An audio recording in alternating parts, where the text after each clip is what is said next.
Nonton video 5 detik pertama, baca tulisannya langsung ikutan emosi. Gak bener nih orang. Lihat kolom komentar, gak peduli itu akun siapa, langsung ikutan ngetik. Sulit banget orang ini, gue tuntut lo di akhirat. Serius, hari gini masih gampang kemakan berita yang dipotong-potong. Di media sosial, framing itu nyata. Kadang yang dipotong bukan cuma videonya, tapi juga konteksnya. Satu kalimat diambil, judulnya dibuat provokatif, lalu opini publik dibentuk seolah-olah itu keseluruhan ceritanya.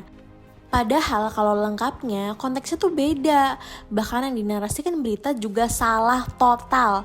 Kita tuh boleh kok mengkritik, boleh juga tidak setuju. Tapi jangan sampai kita mengkritik sesuatu yang sebenarnya tidak pernah dimaksudkan. Di era media sosial, kita harus mampu membedakan mana fakta, mana framing, dan mana konteks yang sengaja dihilangkan. Karena kalau enggak, yang mengendalikan opini kita bukan lagi fakta, tapi algoritma.